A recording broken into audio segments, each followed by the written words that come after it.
Okay, thanks for joining us, everyone. Welcome to the first 2026 Newcastle Youth Study Centre online seminar. First, I'd like to acknowledge that we're meeting on the lands of Wabikal and Worimi peoples here, where we're hosting the seminar on the campuses of the University of Newcastle. Pay respects to elders past and present. I'd like to acknowledge any Indigenous peoples with us here in the Zoom room today. So today we have what I think is a really interesting topic that kind of speaks to some of the work that we're doing in the Newcastle Youth Study Centre about algorithmic dwelling, and more broadly, it speaks to some of the huge problems in Australia around housing and cost of living and the various power structures that are working around that at the moment. So we're joined by Lina Przhedetsky, Roger Burrows, and we're going to start with Sophia Maalsen. So, Sophia, can I get you to share your screen and get going? Give that a go. Here Yeah, we go. another technical thing. Okay. That's it. Good? Yep. Okay, cool. Yep. Oh, there we go. I'm always one to going through the slides. So thank you for the opportunity to participate in this online symposium. And today I'm going to be talking about, I'll just move me over there, this sort of thinking around a framework that I've been doing in terms of thinking about how we live at home with digital devices and how technology sort of infiltrates our domestic life.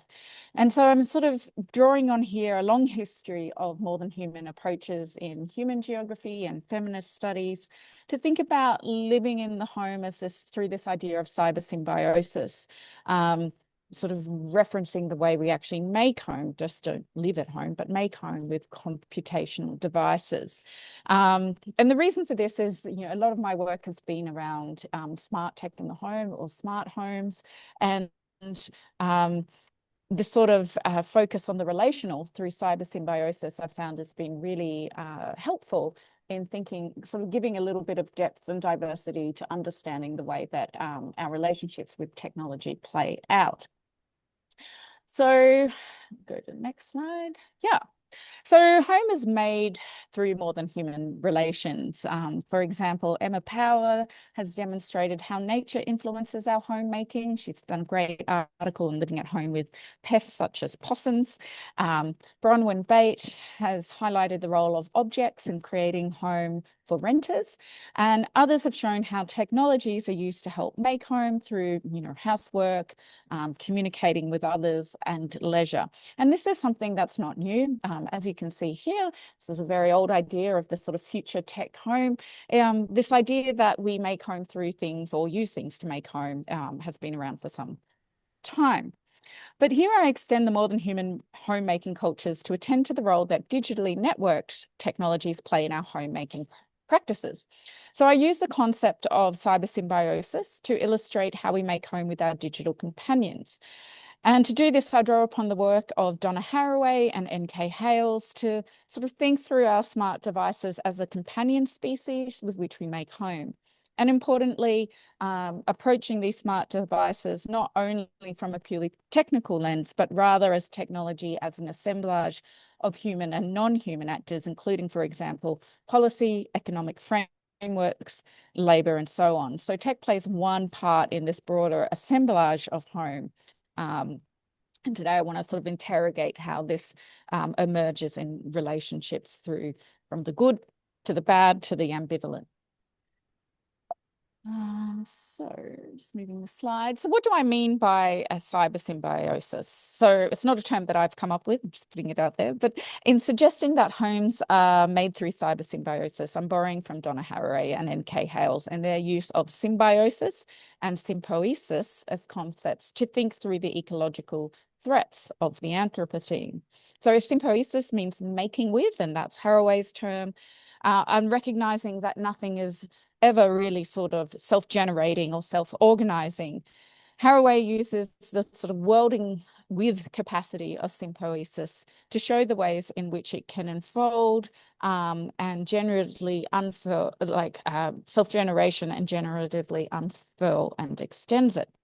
So underpinning Haraway's approach is the belief that by acknowledging our kin are more than other humans, what she refers to as Oddkin, we can act in ways that are less individualized and extractive, and instead stay with the trouble to work through these Oddkin for multi-species flourishing. For Hales, the saturation of digital media across, I should go to the next slide, every aspect of our lives justifies conceptualizing this as a symbiotic, a living together relationship. And we see elements of this living together in our relationships with our digital companion species, in that we make home with them and are living with them. So while cybersymbiosis and symbiosis are useful for reflecting on the complex relationships between ourselves and our digital companions at home, for the purposes of this paper, I use the term cybersymbiosis because it's more widely used and it's easier for me to say. So in simple terms, I sort of define cybersymbiosis as the relationships we form with our digital others. And for this, in a smart home, it is this sort of technology that we live with. So these material relations between technologies and their uses actually reshape the architecture of domestic space and its temporalities. So these homemaking practices enabled by our digital Oddkin can be useful, an Oddkin, I should say, is a term used by Haraway to describe relations which are not delineated by genealogy or biogenetics, but which include our ties to human and other than human beings. And so these Oddkin are one of our many companion species. So our relationships with digital Oddkin are varied. And I've sort of sketched out a speculative ecology of cybersymbiotic relationships of making home to sort of think through how we interact with them and the influence they have on our domestic lives. So the first is mutualistic, then we have commensal, a third is parasitic and infectious, and finally predatory and abusive. Importantly, these connections can change over time. So a mutually beneficial relationship can evolve into parasitism, dependent on context and values associated with the other. And there's a continuum within each category. Now, I am a little bit hesitant to just sort of transfer sort of concepts from biological sciences into this area, but I think in the sort of way that I've imagined this framework or ecology can be really useful for teasing apart the sort of very sometimes complex relationships between the sort of extractive nature of digital technologies and also the way that we might actually benefit from them. So I'm going to go through some examples now. So mutually beneficial relationships. So these are where both parties benefit. And that's known as mutualism or interspecies reciprocal altruism. So the classic mutualistic relationships are between host species and their guests, and in which the relationship is often long-term and key to survival. So think about, for example, the bacteria in your gut, helping you survive, but also the bacteria needs you to survive. So in the home, this mutualism can be seen in our use of devices which help us and which in turn they, or the companies behind them, benefit from our use. As critical work on smart homes has shown, the companies that own devices the devices we use extract significant value from our use, whether that's in the form of data we generate or the purchasing of devices and subscriptions. As users of smart home devices, however, we also benefit from some of our interspecies relations. So, for example, smart energy systems may optimize our energy use, increase efficiency and reduce consumption, and devices which mediate our connection to others via social media platforms, for example, can keep us socially connected. While still entangled in extractive relations, mutualistic relationships are more than commensal or parasitic. And the type of mutual benefit is discussed by Kylie Jarrett in her work, which problematizes and extends autonomous Marxist analyses of digital labor. So Jarrett, for example, identifies the effective and inalienable use value of particular social media exchanges, which can generate positive feelings and benefits to the parties participating, yet which also contribute to capitalist processes of value extraction. Moving on to commensal relationships, these are relationships where one companion or host benefits while the other isn't particularly harmed or helped. So in the smart home, we can think through some of these partners as devices or systems that work in the background and which we don't particularly engage with. So for an example, it could be a smart energy meter. So in many countries, energy policies and markets have intersected to facilitate sort of coordinated rollouts of smart energy meters on homes across their energy network. In the UK, for example, this is through the Smart Meter Implementation Program. And in Australia, most states have adopted a market-driven, retailer-led model for deploying smart meters. So here the consumer is not particularly harmed by having a smart meter. They've always had a meter, so it's not unfamiliar to have a smarter version. And while they may not be using the data to change their consumption practices, most of the research shows that actually the sort of display boards get backgrounded very quickly. They're not necessarily being harmed or helped. The relationship may have elements of exploitation or harm, but it's not necessarily phenomenologically experienced that way. And this sort of highlights the ambivalence that can characterize our relationships with digital Oddkin. But it's important to note that these relationships are always in flux and have the potential to push towards more threatening experiences. So smart meters are a conduit to increase surveillance in the home, even though the original meters were also a surveillance kind of tool. So for example, the data collected by the smart meter can illuminate the daily routines of a household through patterns of appliance use, which if hacked can be used for, nefarious purposes, and real-time data feedback has also been shown to shape user behavior through incentives, but also sort of punishments, the carrot and stick. Moving on to sort of more interesting ones now, I think, are the parasitic and infectious relationships. So these are those which have a negative effect on one or both parties. So again, although predominantly associated with biological sciences, we use these terms to describe relationships in other fields. So computers are infected with viruses and malicious software or malware and can feast on our data. Companion species, according to Haraway, infect each other all the time. They are vectors and carry many more for good and evil. For good and ill, sorry, not evil. Evil, sort of. Our digital companions are no less risky and invite us a whole sort of range of viruses, scams, and hackers into our homes. So data is a key target of parasitic and infectious attacks on our devices and by extension ourselves. The data imperative that characterizes surveillance capitalism, the constant surveillance of our activities through the devices we use in order to extract profit and discipline subjects. So extractive relationships such as these can exist along a spectrum from commensal and parasitic.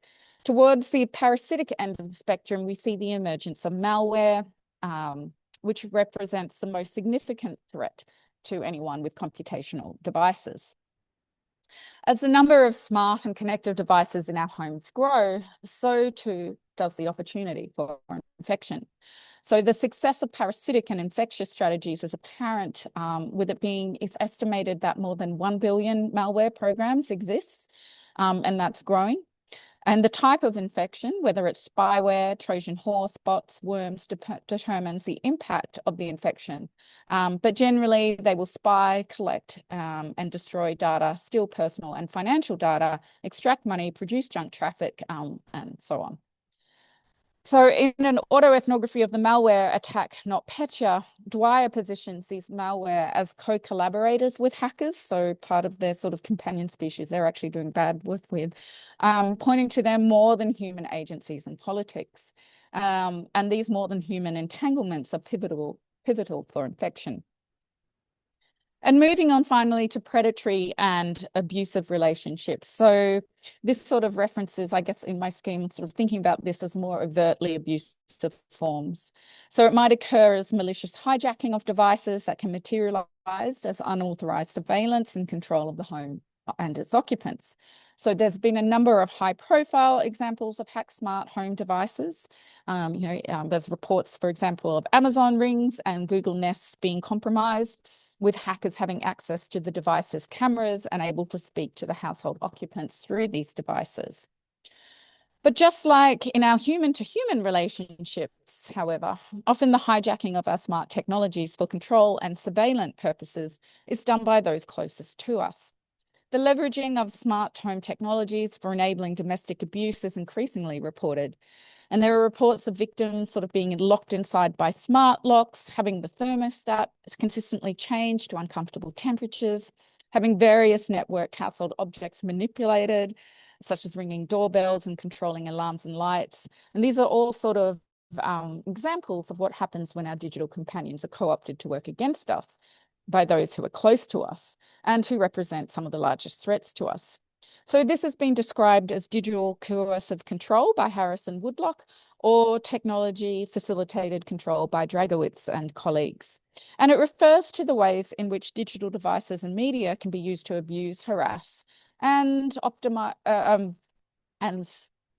threaten intimate partners, ex-partners, and children, and inclusive behaviours that are considered less serious than physical violence, but are certainly beginning to attract more attention. So what is the point of this, I guess, speculative framework, and how is it useful? So the framework's focus on relationships provides an entry point for thinking through these sort of relationships with our digital oddkin at an individual level, but it also provides scaffolding to scale to our understanding of these at a community or population scale. So framed in this way, it can invite critique, but also keep us open to the benefits that our devices bring, while bringing attention to the fact that relationships are always in a state of negotiation and flux. A good relationship can turn bad, or two indifferent parties may find a middle ground. But framing this in this way, rather than just as good or bad, and having this sort of spectrum, I guess, of use and the ability for these relationships to be negotiated, is a way to interrogate the opportunities, contestations, and constraints of technologies in the home. And if I think about, these sort of the stuff that likely Lina and Roger will talk through a bit later around particularly the rental sector in the market, there's a lot of discussion around both like sort of the negative implications of these technologies in terms of data, overcollection and analysis. At the same time, people may engage with them in the ways that they find beneficial. So it's trying to sort of tease these apart a little bit more. But three key points emerge. And first is the emergence of a specific temporality. Thinking through our relationships with technologies using the framework narrates the changing dynamics of our relationships over time. So our relationships with digital oddkin are continuously negotiated. What might start off as mutually beneficial could eventually become abusive. Second, the framework also reveals the ambivalence of many of our relationships with our digital oddkin. So we are often aware of the surveillance and intrusive aspects of these cohabitors. But for many of us, we don't experience these interactions as overtly harmful. And this is particularly the case in these sort of mutualistic and commensal relationships where the experience of the benefit often outweighs the experience of the cost. And third, the relationships reveal sort of this living with cybersymbiosis in action through an ecology of home inclusive of human, nature, and the technological, extending the previous work done by Hurl and Hales. And it does this through a framework that makes symbiotic relationships visible through moments of gain, ambivalence, and harm. But focusing on the experience rather than the device itself accommodates the fluctuation of these relationships. But I guess what I really like about it as well, and for interrogating some of the challenges that I come across in my in my research, particularly around questions of, the big challenges in the Anthropocene around our use of tech and the smart home as this often quite extractive, also environmentally sort of challenging piece, because we know technology uses a lot of energy as well. By sort of moving this into that broader framework of multi-species flourishing that Haraway so beautifully does explain, we can start to think through how we might frame our relationships that can create a sort of domestic space that's much more sustainable and ethical in its use of technologies. And I will leave it at that. Thank you.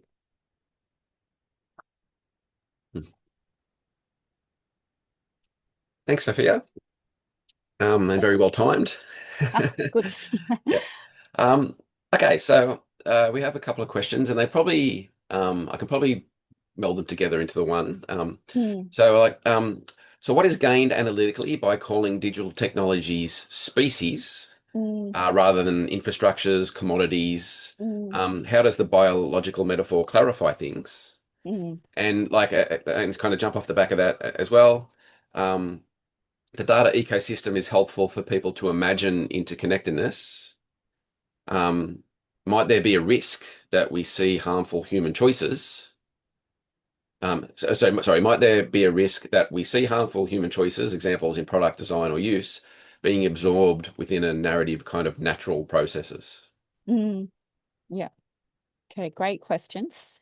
So in the first one, I guess I sort of think through it on the sort of biological metaphor rather than like and the species rather than infrastructures or commodities. Partly because I think of that really sort of intimate relationship that occurs, with home technologies. And I guess that sort of came through in some of the research I've done, asking people like how they use their devices at home and often the anthropomorphizing of certain parts of their smart technology.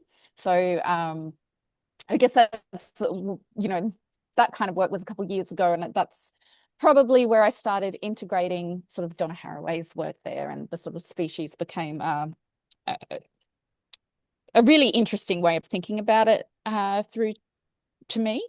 And I think it sort of clarifies that relationship aspect more, and particularly because my work revolves around the home, like the home is a site of relations, basically. So sort of, I guess that's why I've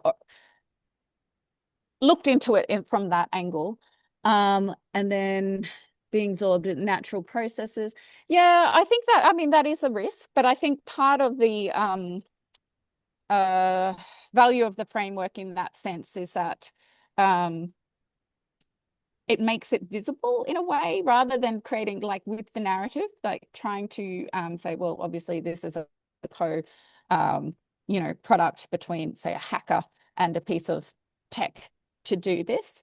That rather than just sort of, I guess my other sort of a point for sort of thinking through it in these ways is that it makes it easier to name or makes it easier to find, I guess, a sort of way of responding to it. So like with the domestic abuse, for example, they've also found that actually one of the things that they're trying to test a little bit is to see, one of the problems with domestic abuse is gathering of evidence to sort of, prove that these things are happening. And they're finding that actually, on the other hand, the smart tech, because it logs everything and every use, you can actually then flip that to have a record that shows all of these things sort of occurred. And yeah, do AIs change anything? That's a really good point too there. And I haven't really thought through the AI bit from this particular paper, but I think that is, I mean, Yolanda Strangers and Jackie Kennedy, was it Kennedy? Jenny Kennedy, their book on the smart home and the role that even like smart sex robots play in people's intimate lives at the home. So I think there are all these kind of like the relationship is a really key point for me. And I even just because it's biological metaphor doesn't necessarily mean that that it necessarily has to be the way of nature of things, but it does sort of show what happens, the good and the bad in relationships, I would say. Yeah. Okay, that's great. Thanks so much. Fun. And so now we'll move on to Lina. Get you to unmute and share your screen. Okay. Yes, one thing at a time. Okay. Yeah. Okay. We'll go full screen. Bear with me. Okay. Great. Can everyone see that? Yep, perfect. All right, thank you so much. So before I start, I want to acknowledge that I'm zooming in from the lands of the Wurundjeri people of the Kulin Nation. I pay my respects to elders, past and present, and acknowledge any First Nations people who have joined us today. As we're talking about housing and about the idea of home, I'm also reminded about the importance of place and that I'm living on country that has been and continues to be home to its traditional owners. I'm a settler here, and I hope that by doing some of this work, I can actually make some progress in terms of making housing more equitable and ensure that people have access to home on country. Okay, so my name is Lina. I'm a postdoctoral research fellow at the Melbourne Law School, and I'm part of the ARC Centre of Excellence for Automated Decision Making in Society. I'm really grateful to be speaking alongside Roger and Sophia, and I thank the organisers as well for putting in so much effort to making these phenomenal programs. They're always rich, engaging, generous, and inclusive conversations, and I'm really grateful for the work you put into this series. So today I'll be sharing some of my research into algorithms that influence who gets to access housing and under what conditions. The work that I've been doing over the past few years has primarily focused on the use of algorithms in the private rental sector, and specifically at the application phase. So I'm talking about digital application systems that collect applicants' data, process it using algorithmic technologies, and present it to realtors, who then use it to determine or inform which applicant is offered a property. So as you can see by the image on the right, the premise of these systems is that they can minimize risk. By analyzing data, they can help you find the perfect tenant, or at the very least, screen out undesirable candidates. In doing so, they create what Foucault and Healy refer to as classification situations that shape our life chances. So within my PhD research, I've focused on the regulation of these technologies, and specifically from a consumer protection angle. And originally, with this talk, I'd planned to present some of the findings specifically around housing allocation across different tenure types. I'll still be talking about this, but with slightly less granularity. And this is because in the course of preparing this presentation, I've actually realized that there is a story that needs to be told first. So before we talk about what's wrong with algorithmic housing allocation, we need to zoom out and talk about the frameworks within which housing allocation actually operates. So in my previous work as a policymaker and an advocate, I'd constantly find that there were silos between people who work on algorithmic regulation and people who work in contexts where algorithms are used. And so today I've set myself a goal of making algorithmic regulation sound exciting, and to explain why people in the housing sector should be thinking about AI. So in doing so, I'll be taking you through the issues that are catalyzed and exacerbated by emerging technologies, giving you an overview of the regulatory frameworks that I've been examining, telling you what I've learned, showing you the gaps that I've identified, and giving you some insight as to what I see as the potential pathways that we can leverage to make some structural changes. So before I start, I'll also mention I do include some examples from industry. If any of them are out of date, I'm mindful that some of these companies may have changed their practices, even in the last few weeks, as there's quite a lot of change in the regulatory space. So to situate my research, I'm an interdisciplinary scholar working at the intersection of law, policy, technology, and housing. And through my work, I respond to a nexus of challenges that arise from deepening socioeconomic divides, rapid technological development, and a shifting political landscape. So on the right, you'll see some examples of my work, which includes a HURI report that came out a couple of weeks ago. This project, which Sophia actually led, is some of the most comprehensive research into Australia's proptech sector. There's also an article in the special issue about housing and technology that Roger put together in Information Communication Society, and a Guardian investigation that actually I will refer to later on in this presentation that ended up in changing some of the laws around rental bidding. Now, needless to say, I'm in good company, and there might be some overlaps between our presentation, which hopefully is actually quite a nice tie-in. So when we're talking about PropTech, PropTech has emerged within a housing market, and this is the frame within which we're operating. So housing has increasingly been treated as a commodity.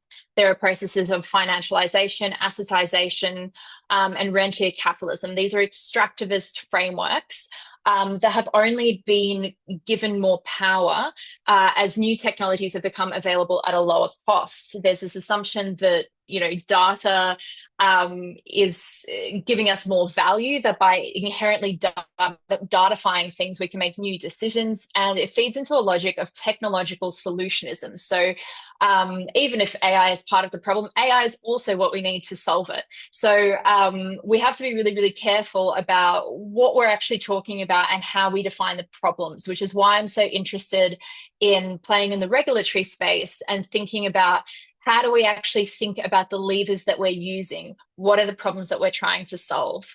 Now, in the regulatory space, we've got issues of regulatory lag and an increasingly permissive regulatory environment. So policymakers often refer to the Collingridge dilemma. So that's really talking about regulators not wanting to put in new laws before we know what the technologies are going to do. If we regulate too early, that's going to stifle innovation.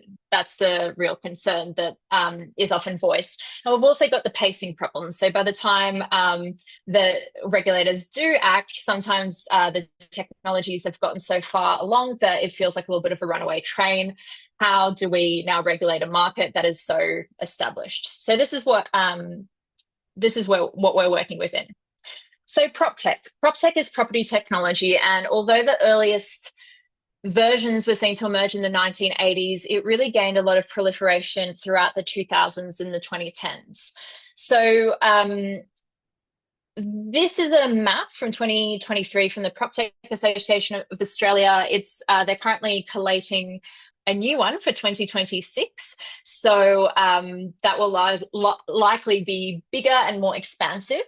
But basically, there are quite a lot of different types of interventions, not all of which are consumer facing. Now, I've referenced a study on the right there that Sophia is one of the authors, which articulated that there are many ways to cut the prop tech landscape, but essentially I think that this is quite a useful one in terms of looking at the different layers from a perspective of functionality. So I situate myself looking at kind of that rental agreement and rental application phase. So only researching a small segment. Now, within that, I'm looking specifically at property applications. And I really want to talk about, what's changed. So originally, when someone was assessed for their ability to enter into a residential tenancy agreement,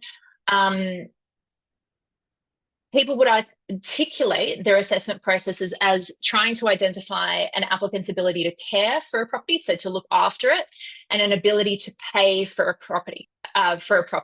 So to evaluate those things, people would usually look at rental history, tenancy databases, reports from previous rental agencies, and for ability to pay, that would be, for example, proof of income or verification around a person's financial records. In addition to that, you have a third factor, which is identity verification. So are you who you say you are? And I should mention here, of course, there are other factors, personal factors, discriminatory attitudes, biases, things that people might not even be conscious about that operate. But we're talking about what has actually been articulated and what are some of the industry norms that people agree on. So since then, and particularly throughout the 2010s, we've seen big shifts, particularly around market dynamics. So we've seen low vacancy rates and high competition. We've seen over 150 people lining up for a single rental property. There's new technological possibilities, endless data points, and essentially the technologies that I'm talking about have been marketed as decision support systems. So there's something that can help people evaluate tenants and simplify and make more efficient that rental application process. And this is, again, in the backdrop of widening social inequality and specifically us talking about the housing crisis and the fact that, you know, the percentage of renters is only going to rise. And for a lot of people, home ownership is not going to be a reality. So what that means is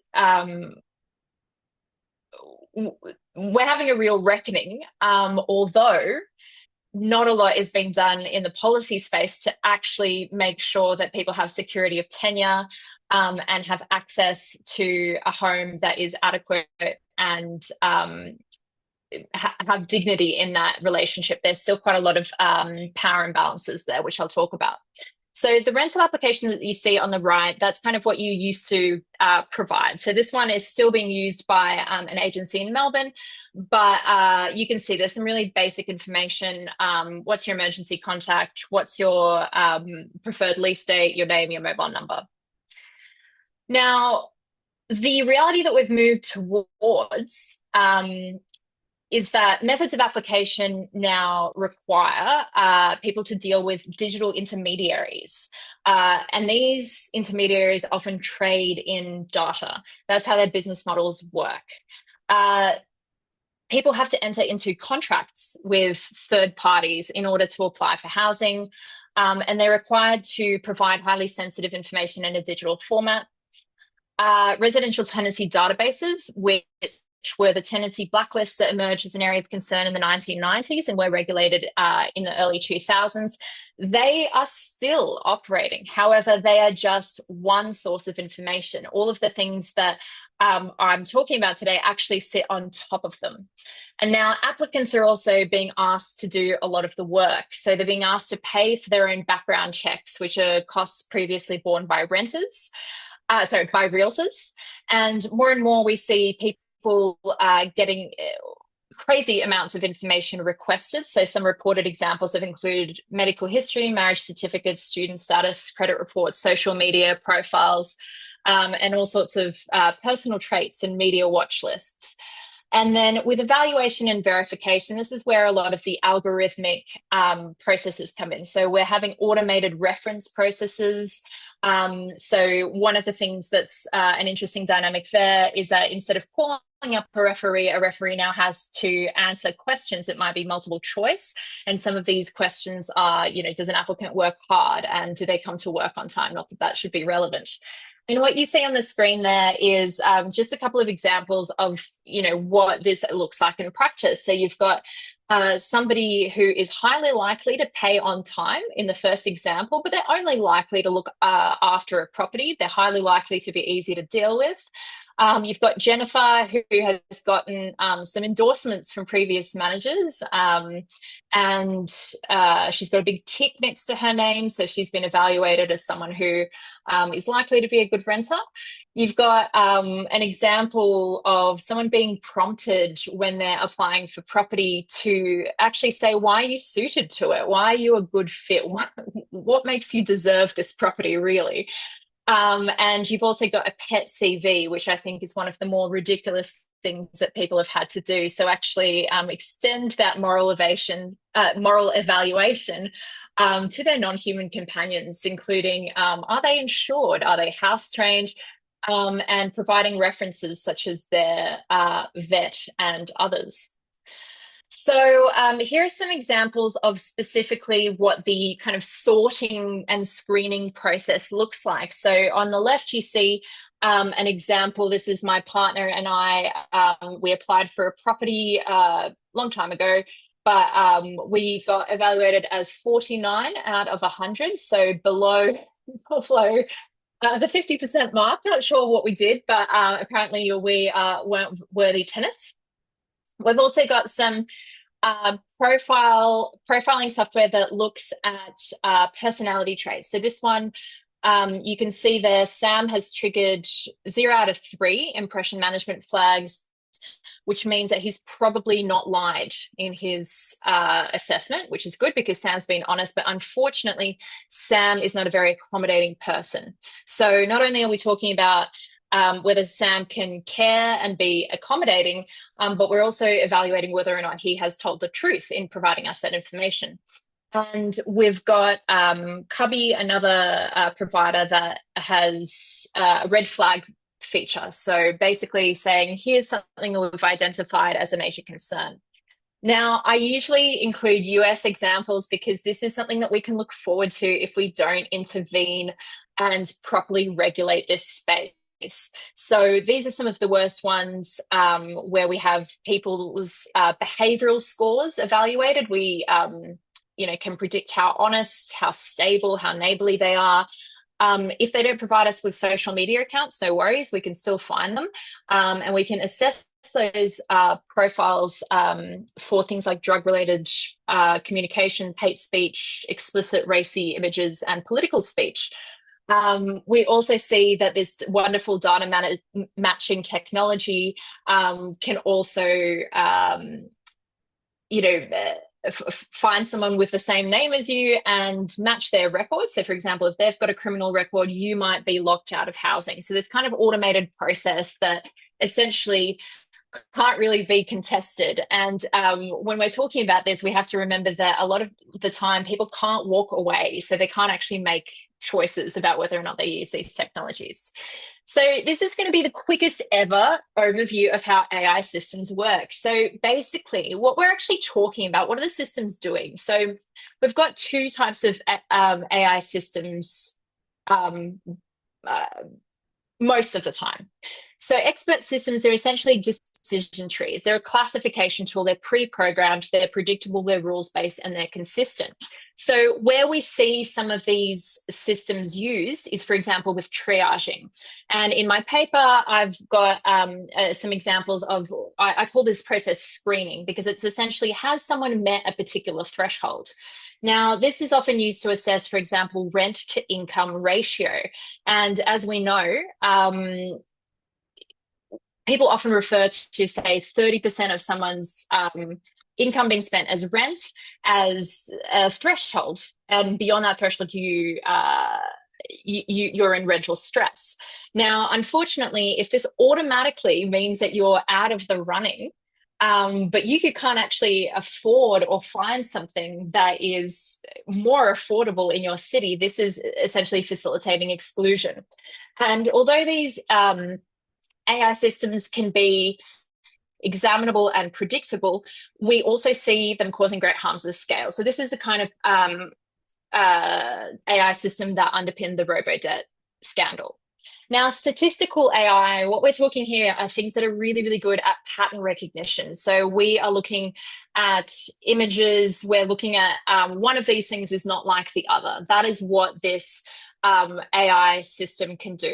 It can also find patterns that are not relevant. So, for example, you can see the spurious correlation on the right-hand side. Now, is it causal? No, but often we're not to know because the AI system won't explain this to us. So this is what we're talking about when people say machine learning. So when machine learning is used within AI systems and in rent tech, we, for example, have these mysterious scoring systems. We have AI-powered summaries, so they could be summarizing rental references.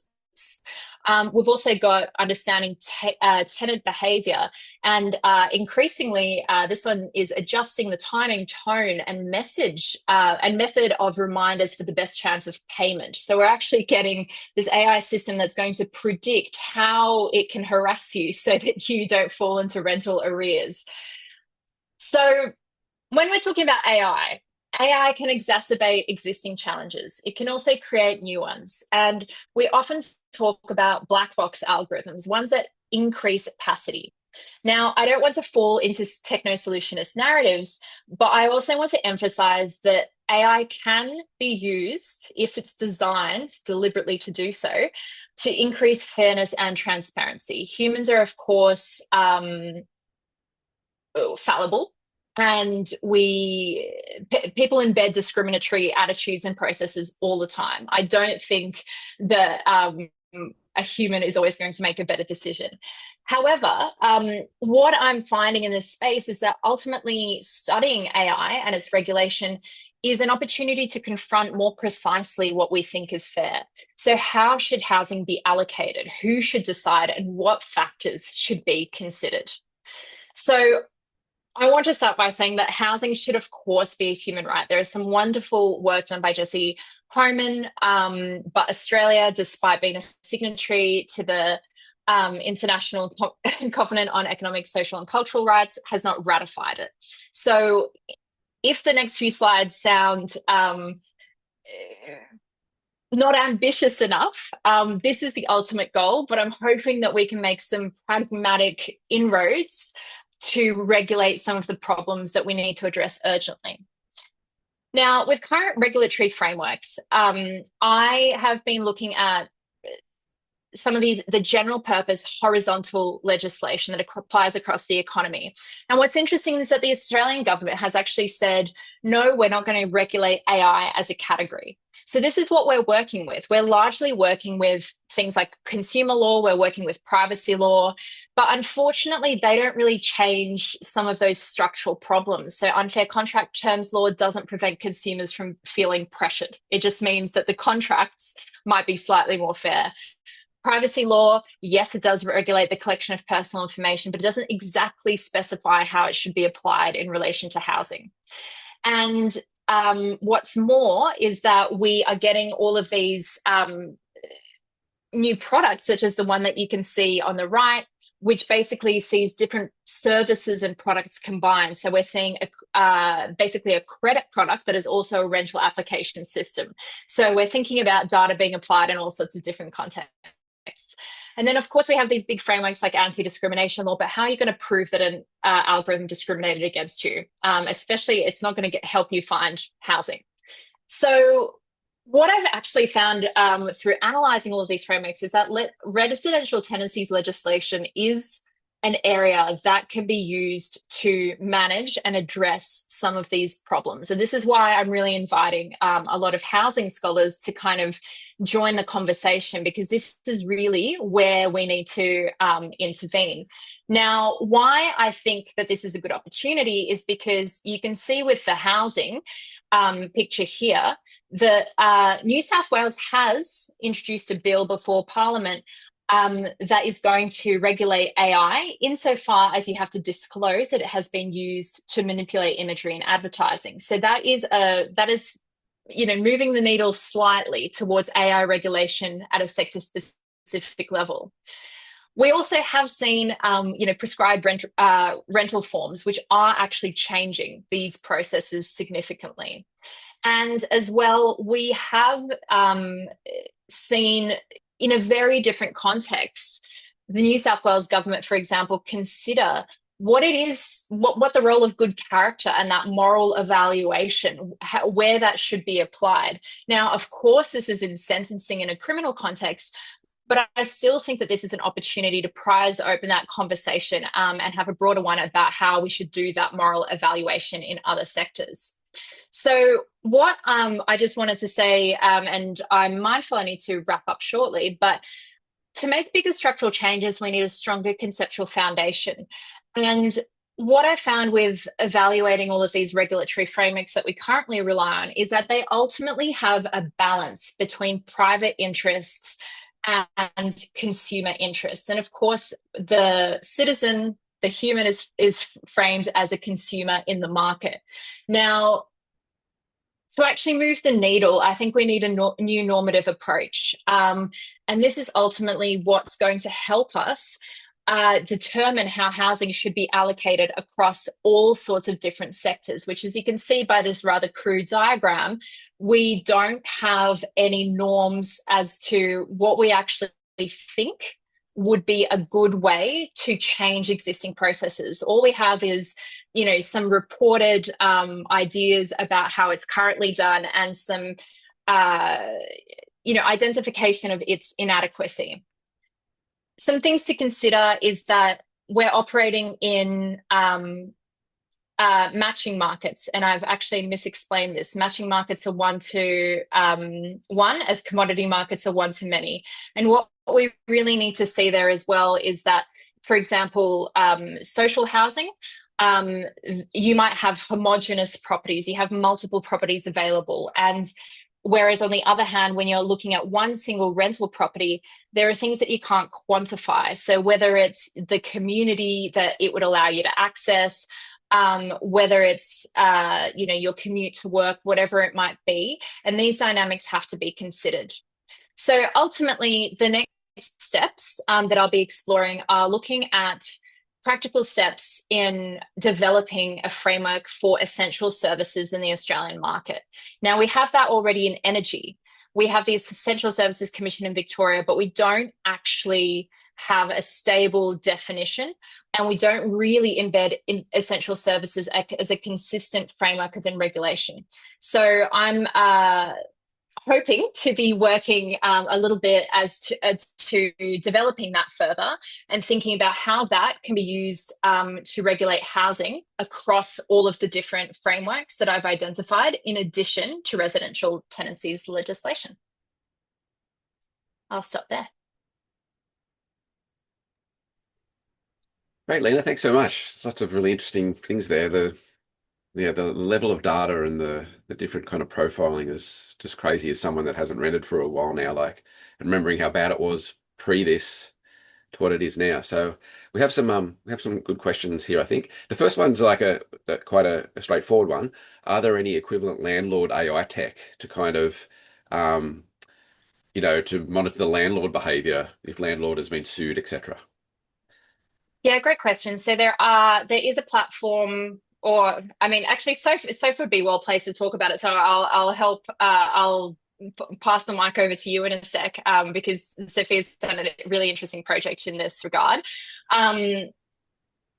Look, there are some Facebook groups, there are a few other fledgling efforts, but everybody's too scared because of the power imbalances.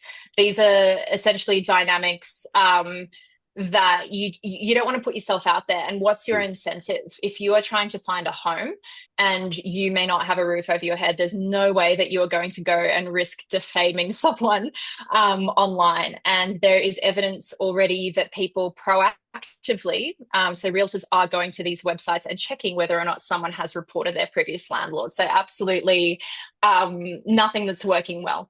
Yeah. Okay.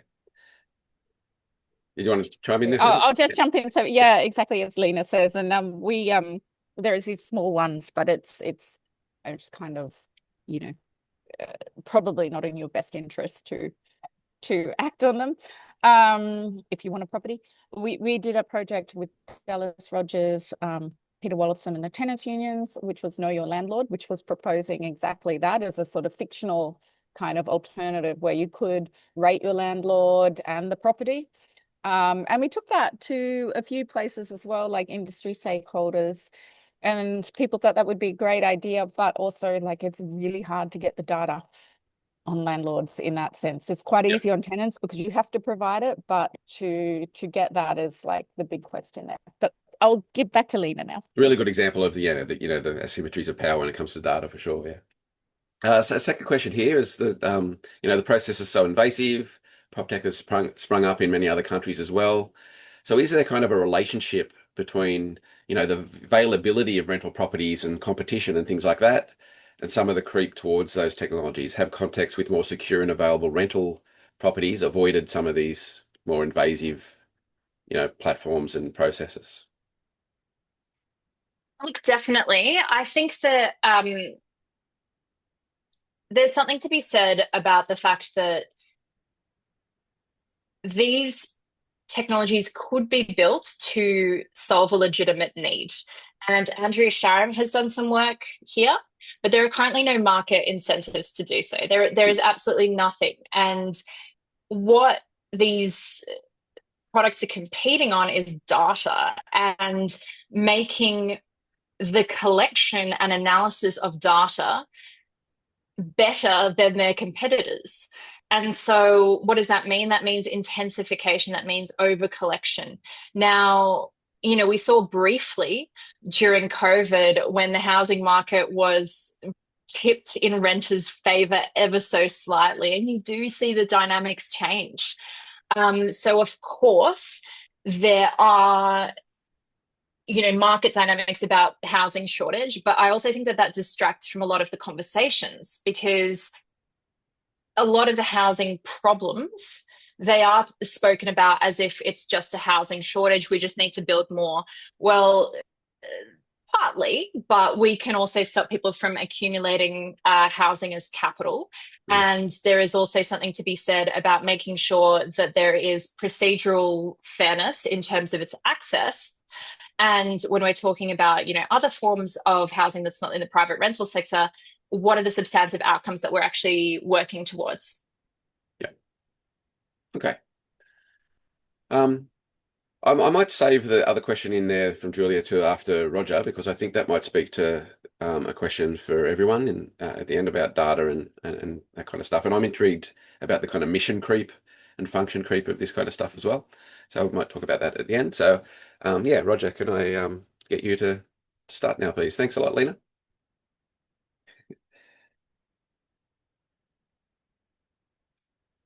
Yeah, you need to unmute.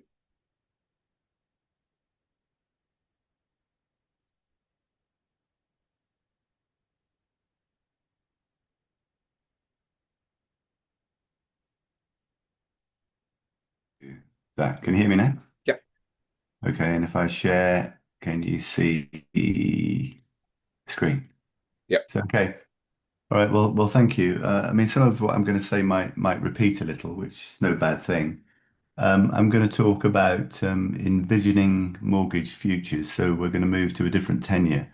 But the research is part of a broader portfolio of studies which looked at housing and algorithmic risk profiling in England with my colleagues Alison Wallace, Dave Beer, and others, but primarily Alison and Dave. There's 4 reports freely available online as PDFs if anyone's interested in going into any of this in great detail. We looked at the different manifestations of algorithmic risk profiling across all tenures. So there's a report on the PRS, a report on social housing, and what I'm going to talk about today is the impact of these technologies on mortgage markets.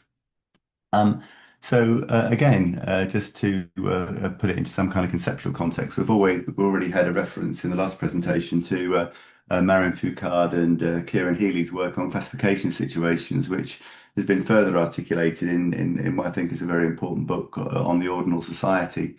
And so a few of the papers from the project have tried to use the ordinal society as a kind of a framing for what's been happening within algorithmic risk profiling within housing markets in England. So for those of you who might be unfamiliar with a study really grounded within classical social theory, really, this is a book which suggests that if we look at the advent of various kind of digital technologies over the last 20 years or so, they've kind of converged on this new kind of machinery for the production of a new ordinal society in which individuals are ranked rather than simply classified. Scores shape access to things like housing, like credit, like jobs, increasingly. And algorithmic governance sorts people into social positions through various forms of data metricization. And that has huge impact for the moral and social implications of how we live. Digital profiles influence moral judgments, creating divisions in society based upon algorithmic assessments. Increasingly, it's no longer the case of what William Gibson, the science fiction writer, would call meat space, being the embodied sense of the space of judgment. Is now to do with the profile rather than who you actually are in an embodied sense. But of course, that has a social and a social psychological implication as people manage their digital scores. Solidarity is likely to erode with individuals prioritizing personal advancement over collective well-being. And one of the chapters in the book is a play on Hayek. It's the road to selfdom. The technologies lead to an increasing process of individualization. And rather jokingly, and Kieran Healy in particular is a bit of a comic.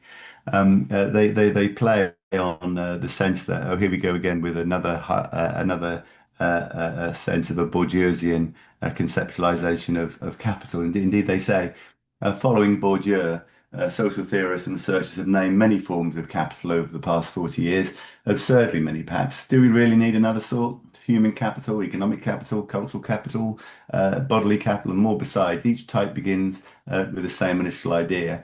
People may possess some quality or capacity that directly or indirectly benefits their prospects in life over and above a direct measure of income or wealth, class position, or membership of some demographic category. But in the end, they conclude that we do need another conceptualization of capital. And in this instance, I think I'm going to agree with them. And they developed the notion of what they initially called Uber capital. By the time the book arrived, it was going to be called Igon capital.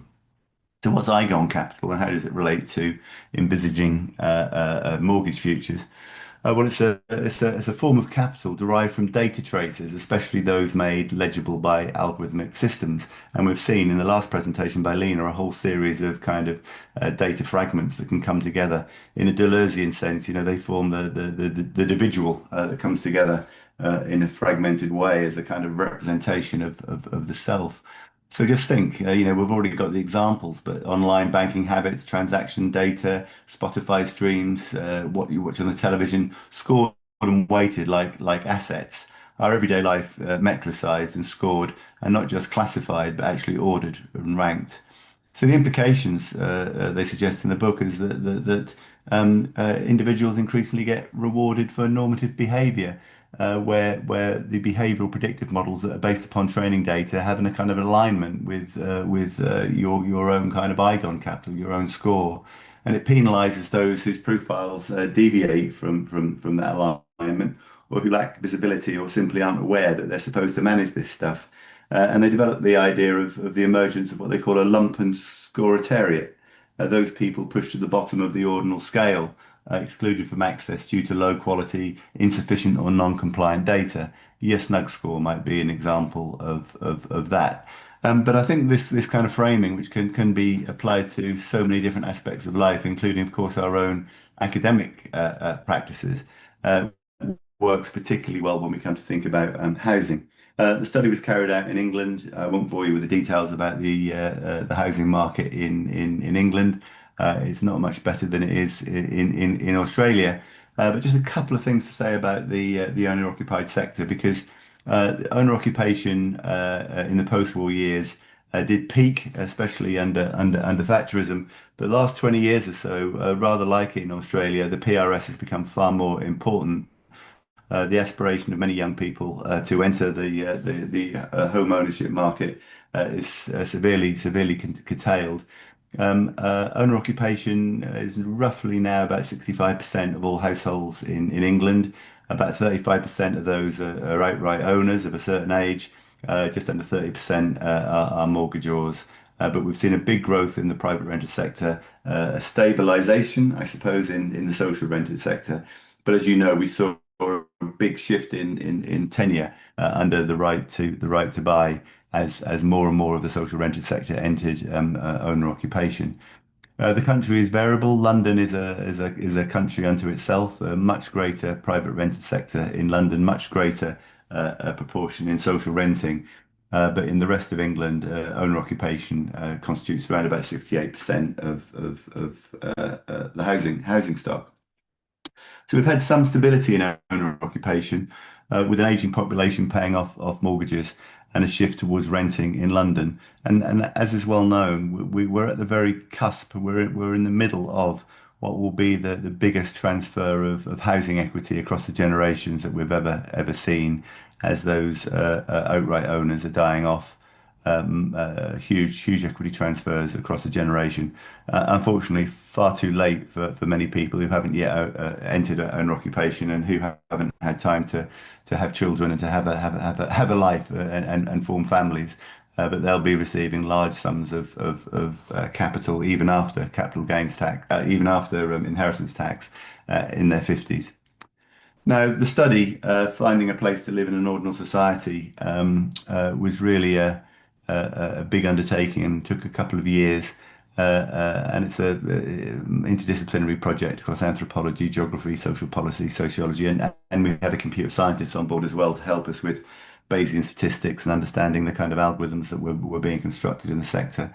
And as our focus, as I've said, is on digital risk profiling and housing across all of the tenures.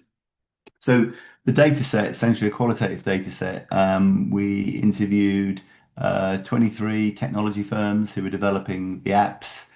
We had 37 interviews with users and operators, that's landlords and housing professionals, 47 interviews with tenants and borrowers, and 15 interviews with national stakeholders of various types. So the corpus of data we're drawing upon was about 122 in-depth, semi-structured interviews, and we undertook the usual kind of thematic analysis of interview data to arrive at some kind of analysis. Now, I'm going to talk about mortgages in a moment, but across all sectors, the key technology, it seems to us, that is changing things fundamentally in England, and it's going to come your way soon. I've got a similar graphic here. This is the Australian open banking use case in November 2024, but it's far more developed in the UK at the moment. Is a technology that is making things like credit referencing a legacy technology. Open banking, for those of you who haven't heard of it before, allows consumers to share bank transaction data securely with trusted third-party services, such as other banks, lenders, and landlords. Now, it's here in Australia already, and you might have seen it on your bank statements. You might have seen it online. You're now able to classify your expenditure, or if you don't classify your expenditure, it'll be classified for you to help you understand how much money you're spending on booze, on drugs, on transport, on groceries, and so on. But fortunately or unfortunately, it's not just something that you can use. It's something which, if you give other people permission to use, they can undertake a real-time analysis of your patterns of income and expenditure over a particular time frame. So how it works, once you tick the box, it provides a dynamic view of consumers' financial behavior. Not some kind of long drag in terms of credit scores and so on. It looks at real-time spending habits, income, and savings beyond what are increasingly seen as rather static credit scores. And it uses the technologies that Lina has been talking about. It uses AI and machine learning, analyzes complex data to gain deeper insights into people's financial behavior, enabling more informed decisions. And it learns from this training data, from data trends, to predict future financial stability and risk. And it uses, in this sort of broader process of what I think of as the kind of the Palantirization of our culture, technologies of predictive analytics, uses real-time data to forecast an applicant's ability to repay loans or to repay rent payments. But just to be clear, just something about the nature of this risk profiling based upon probabilities. Probability is never, ever, ever an attribute of an individual. It's always the attribute of a group. So what's happening here has got nothing necessarily to do with you or anything that you have done. All that's happening is that people with similar characteristics to you, based upon a cluster of variables that have randomly been put together in terms of giving the greatest leverage on prediction, have not paid their rent or are thrashed a place or have not paid their mortgage. So essentially, you're inserted within this broader framing of a risk profile based upon what other people have done. And the training data, it's like the angel of history walking backwards. And I think we're in an ironic situation where the AI is using training data to make predictions about whether you're going to be a good tenant or a good person to give a mortgage to. At the same time that the very technology that's doing this is fucking up the world and changing everything. You're actually reliant upon a kind of a situation that is kind of based upon historical data that no longer exists because of the very technology that you're using to make these kind of risk judgments. And as you walk back in history, you're going to be evaluated based upon data from the last 10 years that other people have engaged in some kind of historical accident that has led to you being flagged one way or the other. Anyway, we've looked at how this new technology and especially open banking manifests itself in the private rented sector in social housing. And I want to talk a little bit today about the owner-occupied sector, which, as I've said, might not be of any interest to people in Australia, but believe me, it's coming. It's coming in a couple of ways, I think. It will be accelerated by the new Help to Buy scheme, because the kind of evidence that young people who are trying to buy have to present is interminable. It involves, photocopies of material and proving who you are, and critically proving how much money you've got in the bank. Because to be eligible, you have to have a certain threshold, or you can simply tick the box and leave it to the algorithms to determine whether you are eligible in terms of looking at your banking data. But it struck me, Steve, Julia, and Julia, just on the paper we've been working on the last couple of days. There's some fintech apps as well which will necessitate open banking. I think the forward pay apps in particular, about 20% or so we've discovered of young people under the age of 30 now use these apps. where you can get access to your income a few days or a few weeks earlier. That requires open banking to show that the income is likely to come in and that you've got a kind of a pattern of income and expenditure that's going to allow you to pay it back. So I think it's going to become far more ubiquitous. So how's it going to impact upon the mortgage market? Well, there's an interesting kind of analytic issue here for us, really, because of course we haven't got data on it because it's not happened yet. This is a study where we're talking to people about the technology, about the aspiration, about the sets of affordances that are in place, but haven't necessarily come to pass yet.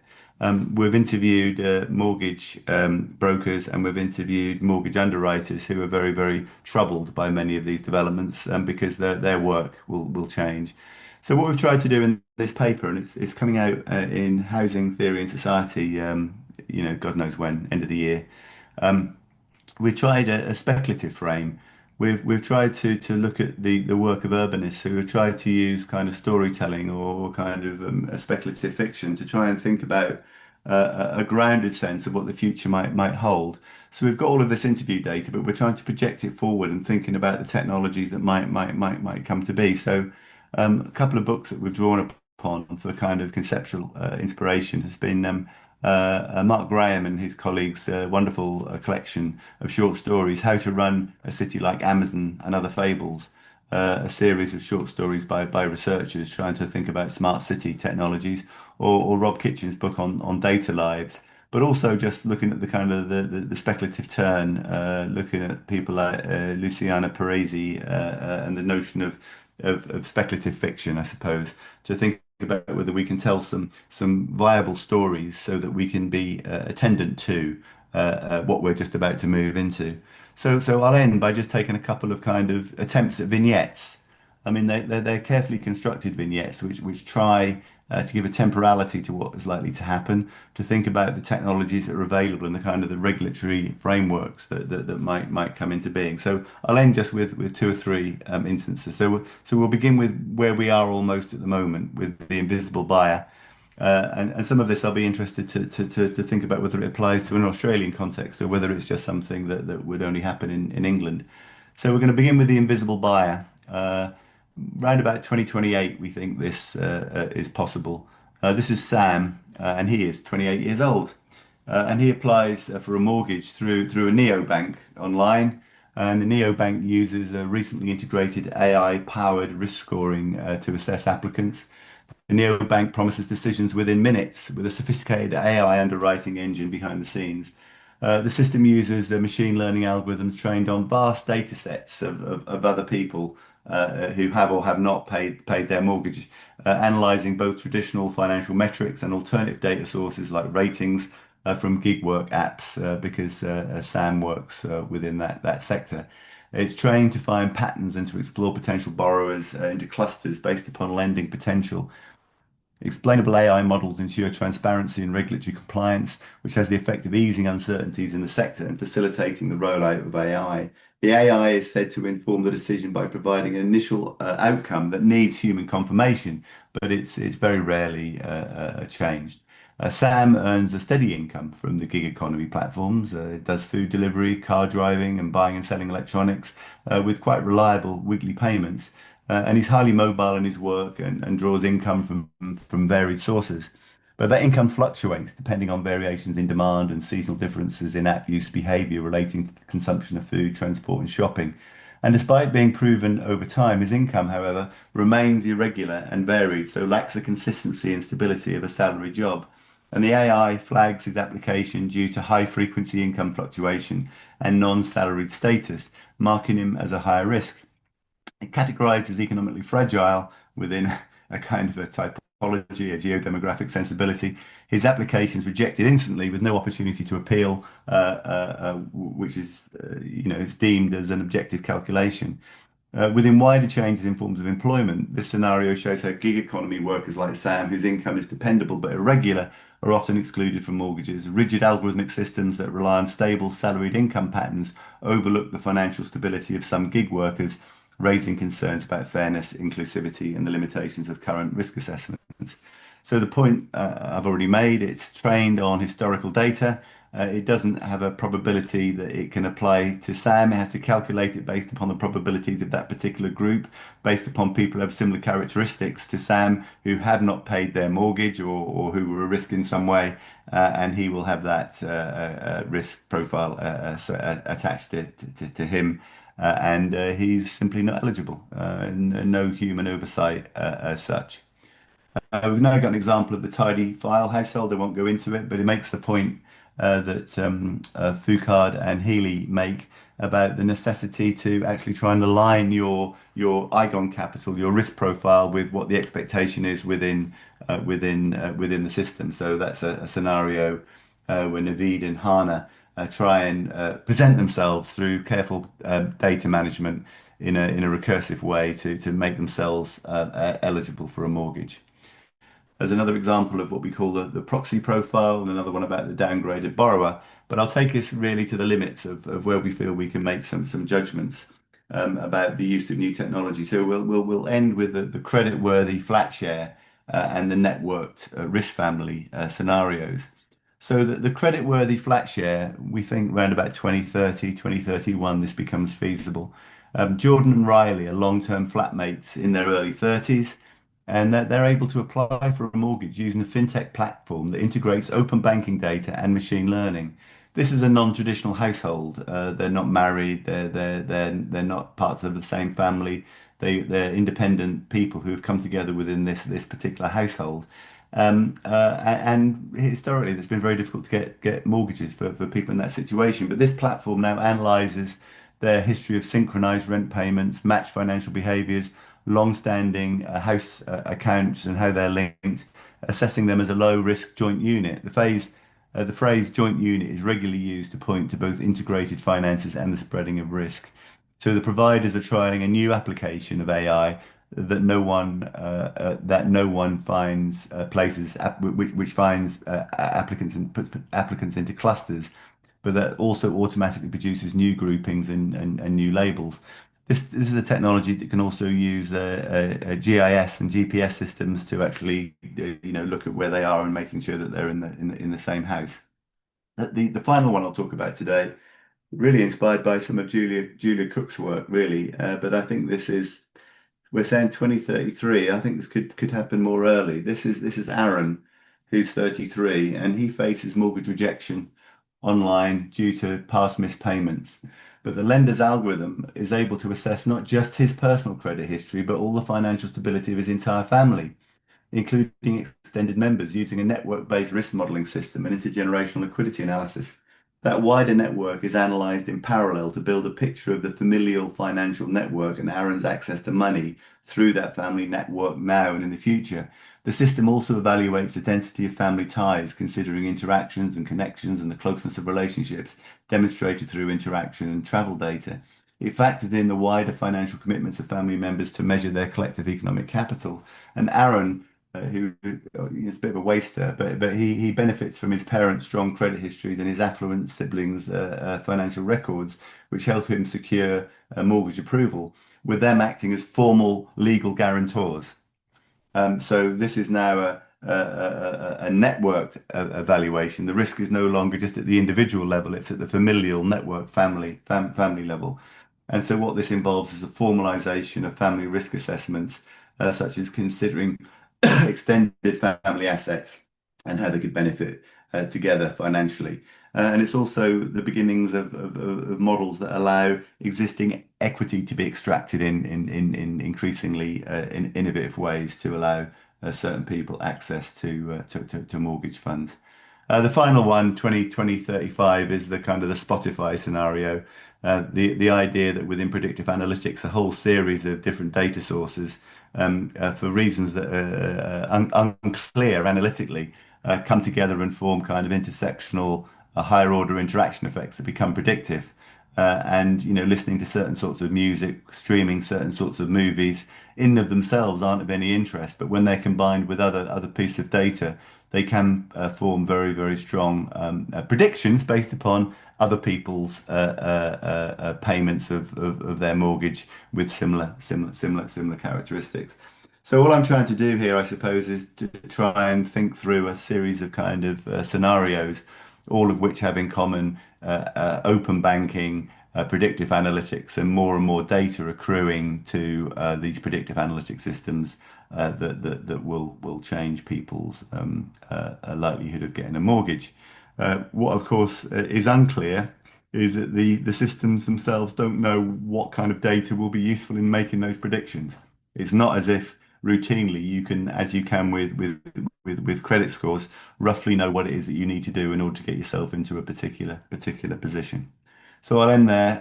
There's a bunch of stuff out there other than the reports that goes through some of this material. And as I say, this paper will come out in Housing Theory and Society, I think later on this year. Excellent. Thanks, Roger. Yeah, it's nice to see some of the things we've been talking about in our own project kind of overlapping with that as well. We're doing a project on fintech and young people's use of fintech. So there's some stuff in there that no doubt we'll be drawing upon and developing in the future. So I'll ask this question to you first, Roger. How do we push back against algorithmic decision making in relation to housing? Do we need regulation, advocacy? How can we avoid or delay some of these speculative scenarios? Do you think we can avoid, or do you think we can even avoid, or delay these scenarios? So I might get you to reflect on that first, and if Lina and Sophia have something to say there too, that'd be great. And then I'll ask you another question after that. Well, I think there's a politics which comes back to the point about the probabilities. I think that this feels like a highly individualized risk assessment, but actually I do think it's a potential basis for collective recognition within housing class scenarios. Amber Howard and I have recently done a paper called Precarity in Common. And it's the idea that actually maybe what we need to do is to surface the fact that individuals are being subject to these kind of processes, and that certain people have been given the same scores, although they have got very little else in common. The same level of predictive risk can be arrived at by various means. You might have completely different characteristics, but you share a combination of characteristics with other people that's led them to also be excluded from mortgage markets or only be allowed access to very, very expensive mortgages. So I do think, in some terms, this is a new politics. It's not just housing. I do think it's to do with algorithmic cultures in general, and the way in which a risk profile and the predictive analytics can only generate a probability based upon the characteristics of a group, but we don't know who that group is. So one of the reasons, Steve, I thought that paper in Theory and Society Inquiry was so good, because it looks at the history of risk profiling in the insurance industry, within marketing, within so many other different spheres. So politically, I think the lines of resistance are to do with commonality and finding other people who are in similar positions. As perhaps Matt Sparks's work, for instance, on mortgage prisoners, bringing people together who have similar kind of housing situations. Because the politics of the asset society is shifting away from collective trade union action within the workplace towards thinking about how we can begin to use these technologies, if we can use these technologies, against themselves within the sphere of consumption and financialization.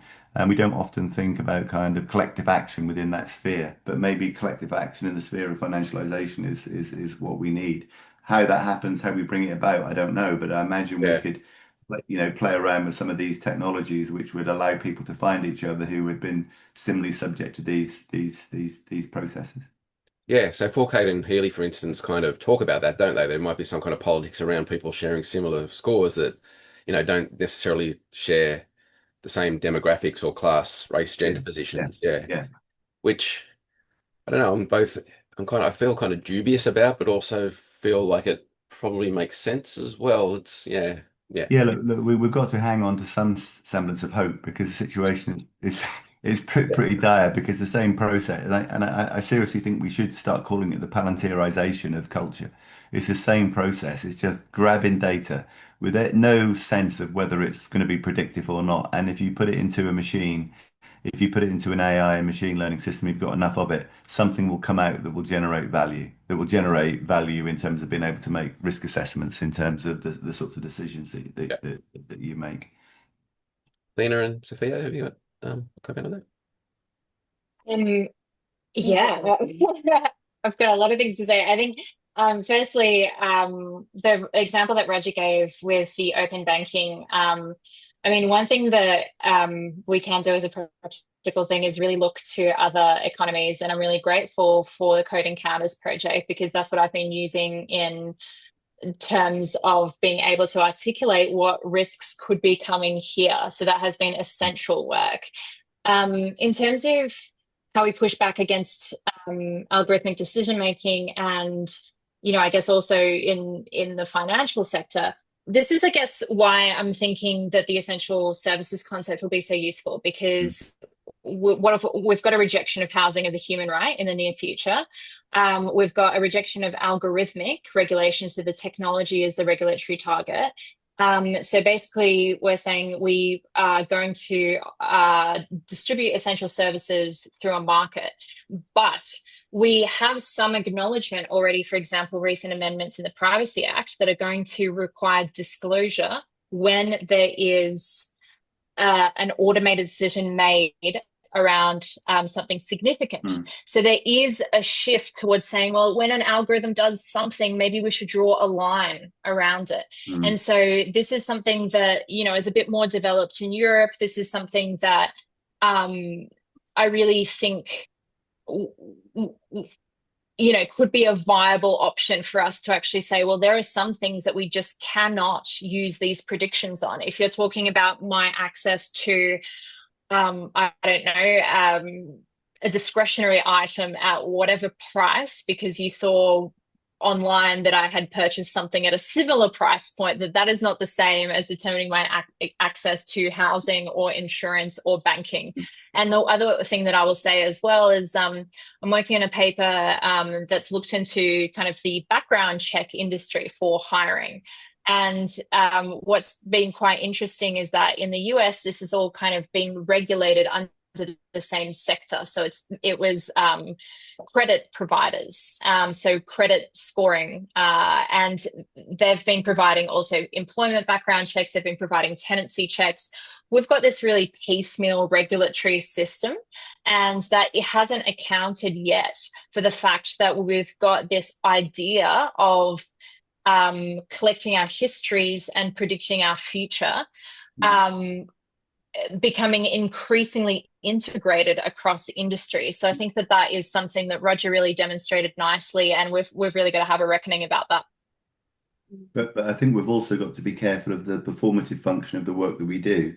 Because rather, like we know from STS studies of financialization, the making of markets is also kind of a theoretical exercise, and I do worry, especially with a kind of a speculative orientation, that actually we feed into the inevitable outcome of these things that we're trying to resist or to understand.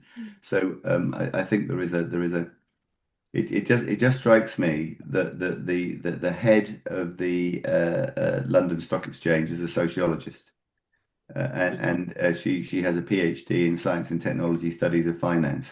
So I think we also have to be a little bit careful about the way in which the world now works and the way in which ideas are kind of folded in, and that many of our declarations of resistance or of things that we're fearful of are easily now picked up and actually commodified and recursively sent back to us. So I think we're in a different political world here now.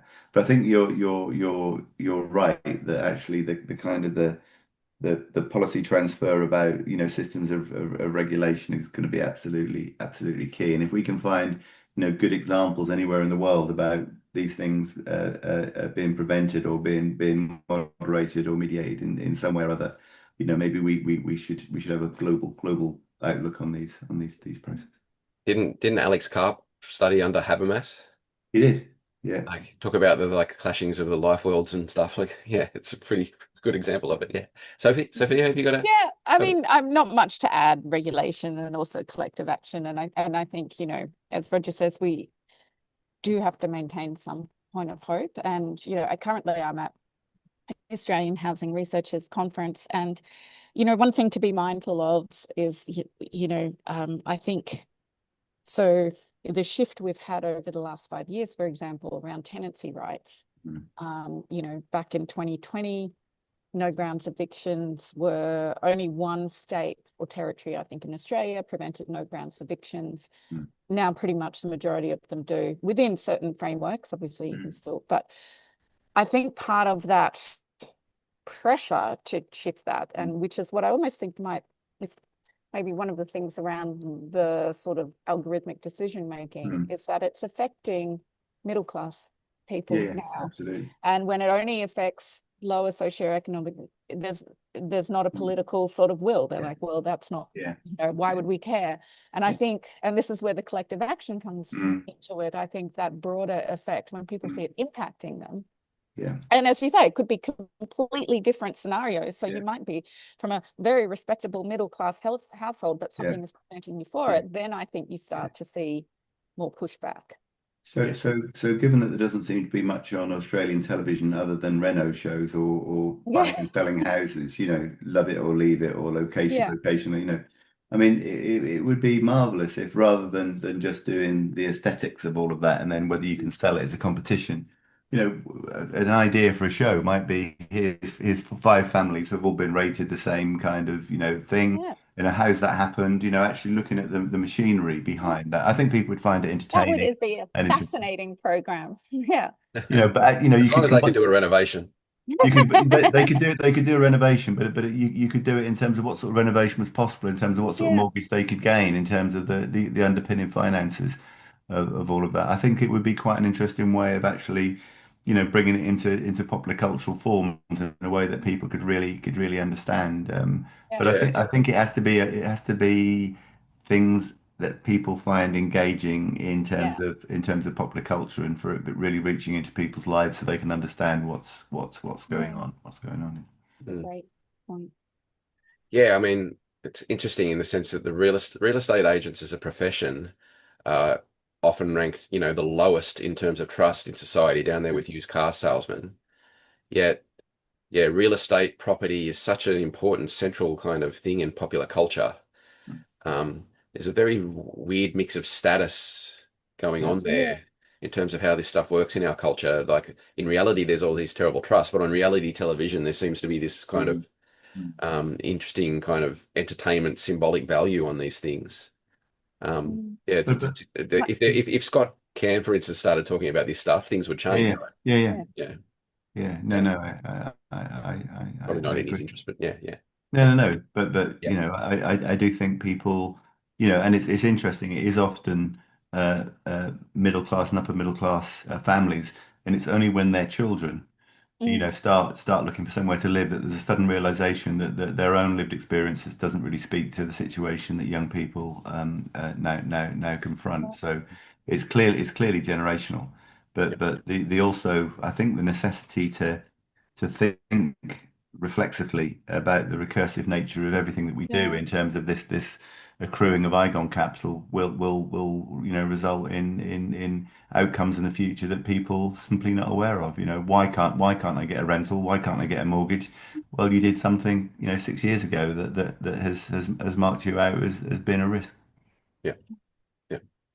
I think that there's also, I guess, like a lab coat effect. There's this technological deference where, technologies are marketed as, being smarter, being accurate. And I think that, something that I'm hoping to do is, look deeper into what frameworks we have around prediction, and not necessarily legal ones, but there's just this assumption and there's a lack of contestation about the validity of prediction. And in some markets, for example, insurance underwriting, there are some rules about what you can do, and you have to get, for example, information about a mortgage assessment that has been rejected, and there are all of these processes as well that you at least have some ability to contest. But with these kind of decisions, and especially if you look at the kind of like who makes the ultimate call, it's always the landlord's decision. And even if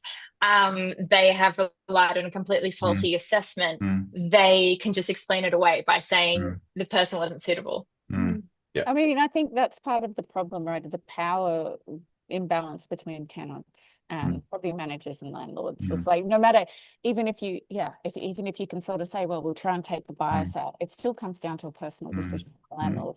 And if for some unknown reason they're like, meh, I'm just not vibing with your name or something, like, you can't, there's not a lot of sort of place to go there beyond totally restructuring the housing system so that we don't have so many landlords anymore, but they won't do any policy changes around tax incentives. Or changing the nature of the landlord population. I mean, in the UK, the predominant form of landlord are mum and dad landlords, people with one or two properties, and many people, because of the annuity market was so crap, they took their pension and they bought a place, and actually that's their income, that's their pension. And actually, you can see not necessarily bad people, but people who thought this was a good thing to do, and now they're absolutely paranoid that they get the wrong tenant in, because if they don't pay, they've got no income themselves, and if they thrash, so this is for them a very. So I do think the nature of landlordism, and we are seeing corporates coming in, and we are seeing, certainly in Melbourne, these new. I live down in Docklands here, and there's this huge new build to rent properties going up, built under the assumption that these are going to be young professionals paying huge rents, but they still can't access the home ownership market.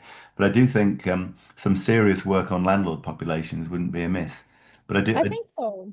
I do think though that there is something kind of philosophically, theoretically about housing studies.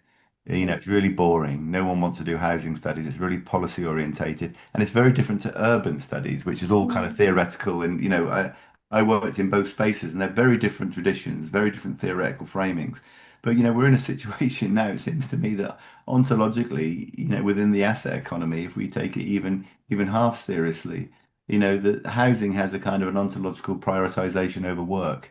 If you imagined a base superstructure model that wasn't kind of premised upon the social relations of production necessarily, but actually thought about, even prior to work, you need a site for the social reproduction of labor power, and it wasn't just something that rested within these implicit diagrams in superstructural space, but was a precondition for everything else. We might think a little bit more conceptually and theoretically about housing as having a kind of an ontological priority, but it's not, and it never has been.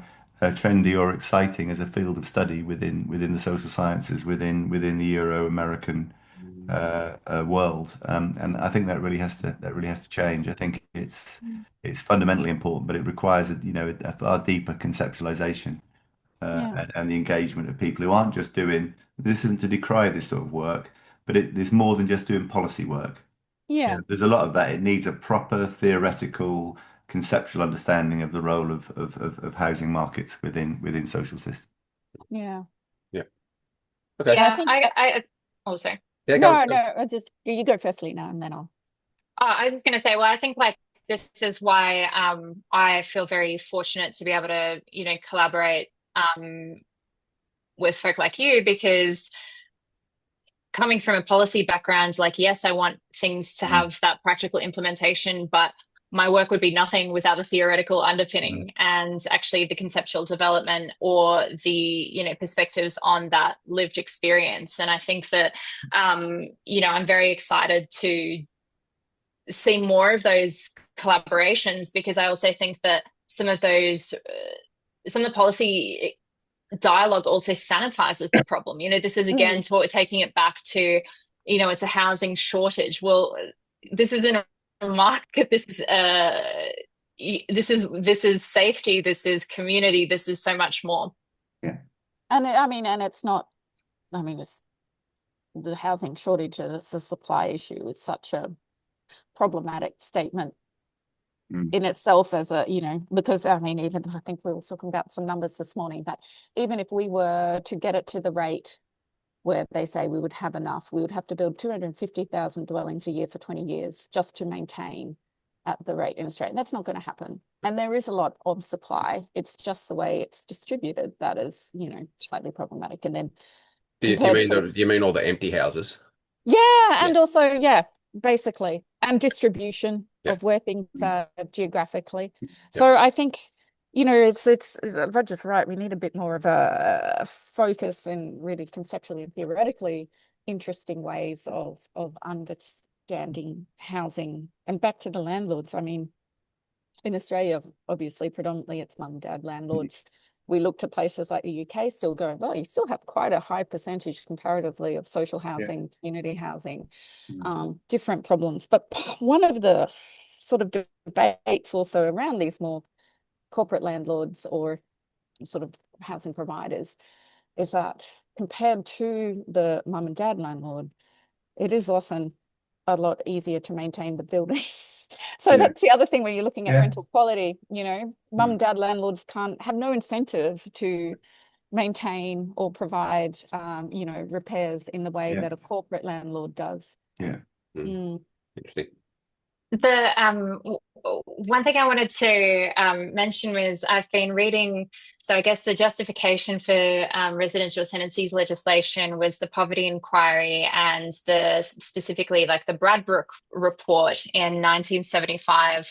And reading it made me feel like we haven't come very far, especially because, you know, they were talking about, you know, all of this very difficult living situations, and they're talking about, you know, suburbs like Fitzroy here in Melbourne, and you know, reading it 50 years later, also at the time when, you know, they're looking at removing the social housing that was built partially in response to this in an area where, you know, people had formed communities and could therefore access services.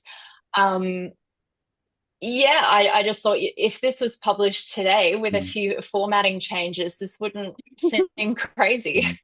But you know, the certainly in the UK, the social rented sector is not immune from these technologies. No. We're with the report, and I think there's a paper coming out in is there something called Housing in Society? Anyway, another journal. That's but it's more of a policy piece, but it's actually looking at the way in which these technologies are being used by social landlords in terms of affordability checks. I mean, essentially, the paper concludes that you're in a situation where two parts of the welfare state are clearly not aligned, that people don't have enough income to be able to afford social housing. And it's too much of a risk because the social housing sector has been kind of commercialized, and they have to, at least, even if they're a non-profit, they can't, you know, allowed to lose money on these things. So essentially, people in the most need aren't eligible for social housing because they don't meet the affordability checks through these new algorithms and open banking and all the rest of it, and they end up in the lower end of the private rented sector. And the lower end of the private rented sector is essentially, increasingly in the UK, that part of the sector that isn't reliant upon algorithmic risk profiling technologies, because it's the worst part of the housing stock, and no one else wants to live there, so there's no competition for it. But it's ubiquitous, and we're talking about the kind of the moralizing of the private tenant. The moralizing of the social tenant in this paper is absolutely incredible. You know, they're sitting there, you know, and having a recursive interaction with the software, and the housing offerer is saying, well, you know, on open banking, could you just, you know, not drink so much booze? You know, could we not bring that down a little bit? And then if you didn't spend this, you know, now you're in the right affordability, you know, categorization, but only if you change your lifestyle. And what are all these subscriptions to these adult sites? He says in the paper. Well, I mean, I think it was in 2018, there were already articles about like your Uber Eats history being used to like evaluate your eligibility for loans. And I guess this is like that, I can't remember who coined this concept, but that curation of your digital data doubles in terms of like actually nurturing and tending to your online presence. And like a Tamagotchi.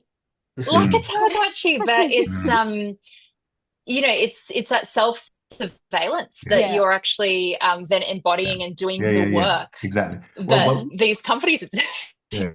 One of the speculative vignettes that I didn't go through is exactly that. You know, people trying to curate data, you know, and increasingly using things like, you know, cycling data and health data and all these other things, even in an anticipatory sense, that even if the data isn't used now, you still have to try and generate this veneer of who you are and what you're like in the future. Well, this is quite an interesting dynamic. I think that a lot of companies do seem to be accumulating data without necessarily having that purpose or that theory about how they are going to use it. And there is this assumption, and I think also in policy context, that the more data, the better, and also in market context. But it's not, there's not necessarily that sophistication of thinking critically about what that data represents or how it's Yeah. used, or, the costs of extracting it and the risks that it poses to hold on to that data as well. Yeah. Mm. I was talking last year to a prof in quantum computing, and she was saying actually as well, like at the moment, a lot of that data is being held just for the sake of it, for in this idea that when quantum computing becomes more accessible, that they'll be able to do a lot more with all of that data in ways that they don't know yet. Yeah. So that's the next thing to look forward to. Excellent.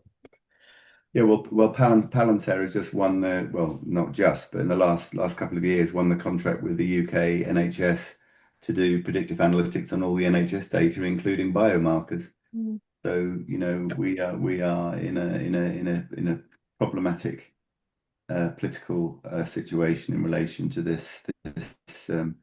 And I've got a PhD student. She keeps saying it's not about prediction; it's about preemption.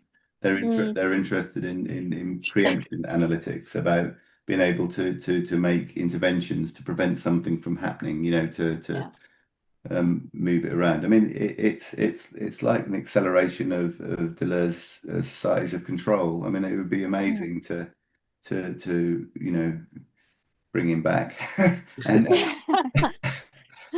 just because we had reason to read it the other day. I mean, that's 1992. There isn't really any internet, but it's so powerful in terms of the sorts of incentive structures, the kind of the movements and modularities of the world that he was writing about. I mean, there have been some attempts to update it, that Brazier paper and such like, but we I think one of the things about that Ordinal Society book is that at least it is an attempt at a kind of an overarching frame, rather than just dealing with the specifics of how this manifests within housing or health or education, to think in more general analytic terms about these social processes. Yeah. Excellent. Well, we might hold it there. Really want to thank you guys again for taking part in our first seminar this year. So thanks again, and hopefully you can come along to some of the others in the future. I'll stop the recording now, and that'll be it for today. Thank you. Great, thank you.